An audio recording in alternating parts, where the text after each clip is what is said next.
When the sun sets over modern Europe, it often goes unnoticed, accompanied by the gentle glow of street lamps, shop windows, and flickering screens. We have conquered the night, made it bright, and tamed it.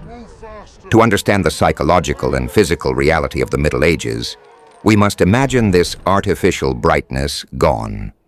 We must envision a world where the extinguishing of daylight represented an absolute rupture. In the Holy Roman Empire of the German nation, between the years 500 and 1500, the night was not a time for rest or pleasure, but a hostile territory. Anyone remaining outside the protective city walls after the evening bell risked their life.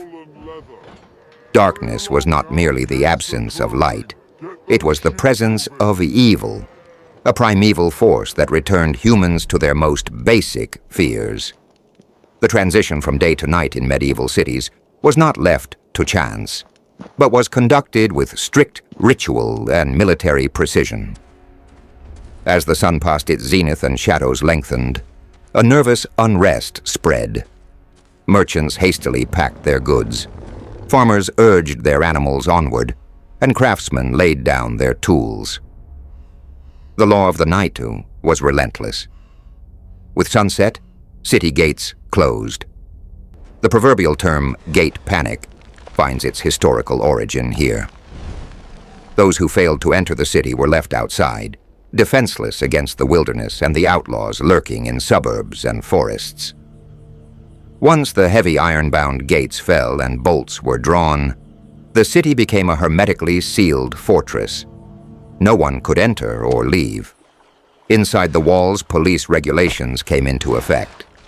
In cities like Cologne, Nuremberg, or Frankfurt, iron chains were stretched across main streets to prevent riders or carts from fleeing quickly. The city was parceled, and freedom of movement severely restricted. The curfew applied in the literal sense. Anyone still on the street became suspicious by their mere presence. The respectable citizen remained behind locked doors and shuttered windows. Those outside carried evil with them. The night belonged to criminals, outcasts, prostitutes, and thieves. Darkness in the narrow alleys was of a quality scarcely known today. There was no public lighting. The moon and stars were often the only sources of light, and on cloudy nights, the darkness was so complete that one could not see their own hand. In this black labyrinth, dangers lurked that were not always human in nature. Streets were full of debris, deep puddles, and open ditches. A single misstep could lead to falling into a cesspit or breaking a leg on uneven ground. Injuries often fatal or leading to lifelong disability in medieval medicine.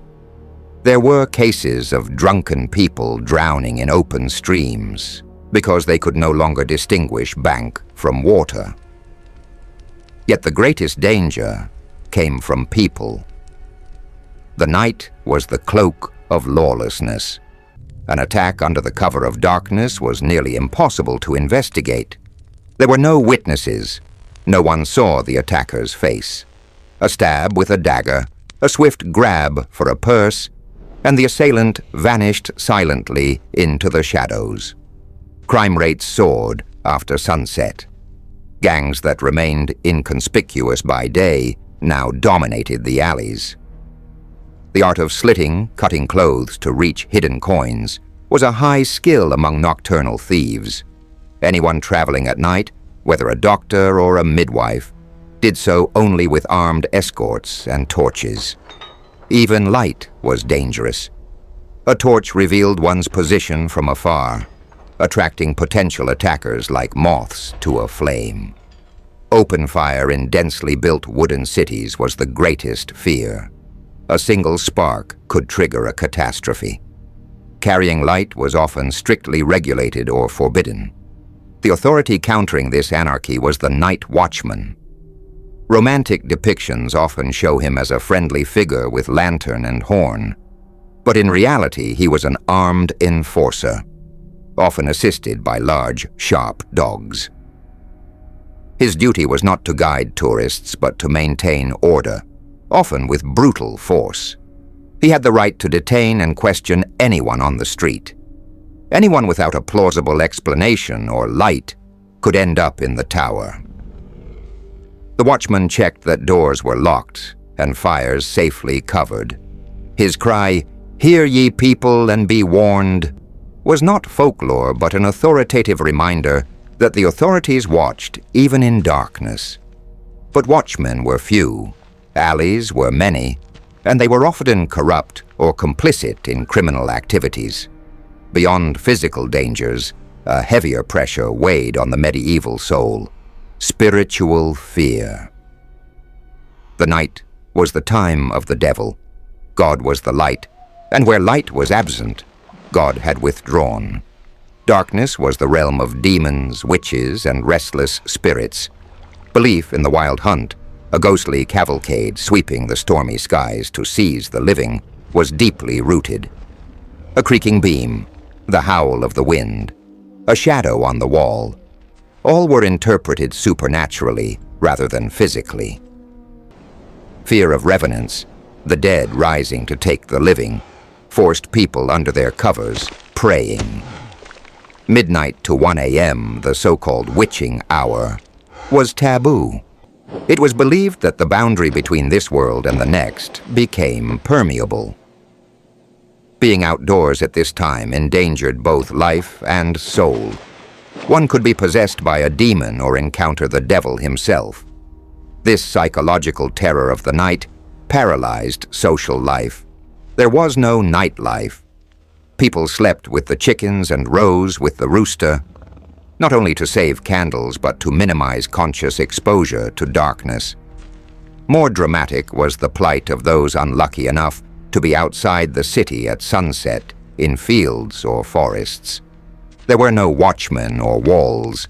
The medieval German forest was not the tidy woods of today. It was primeval, dense, full of predators.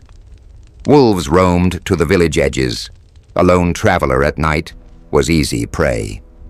Chronicles recount people vanishing at night, leaving only bloody scraps or bones. Bears and wild boars made the woods deadly. Night travel was nearly impossible. Roads were unpaved, becoming quagmires in rain. Without signposts, travelers often could not find their way back and froze or died from exhaustion. Orientation was total, without compass or map, relying only on landmarks, invisible in darkness. Each step was a risk. Hospitality was sacred. A traveler knocking on a peasant's door in the evening had to be received. Refusing could mean death. Night also changed a person's legal status. Medieval law, such as the Sachsenspiegel, distinguished between acts committed by day and night. A daytime burglary was a crime. A nighttime one was capital, punishable by death without trial. Anyone entering a house at night was seen not as a thief, but a murderer.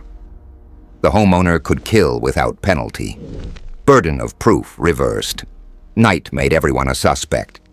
Innocence was hard to prove. Some used the night for work, all socially ostracized. Latrine cleaners, the so-called night kings, doing foul work in darkness to spare citizens daytime discomfort. Executioners and grave diggers transported corpses or secretly buried suicides, denied a plot in the cemetery. Night was the mantle of shame. Those avoiding the light emerged. Even within homes, night was dangerous. Beds often had heavy curtains, not only for cold, but for protection against the evil eye or demons entering through keyholes. Sleep was not private. The family, sometimes including servants, shared one room, often one bed. This provided warmth and security, but exposed everyone to each other's fears.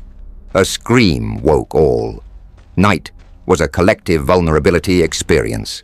In summary, night in the Middle Ages was a hostile environment, akin to a desert or the high seas. It was life-threatening. Human eyes failed, orientation vanished, and deepest fears awakened. Modern society has forgotten how our ancestors feared these hours. Walking through a lit city today, safe and confident, would have been pure madness in 1300. Sunrise was not only the start of a new workday, but a small daily salvation, proof that one had survived the powers of darkness. Light was life.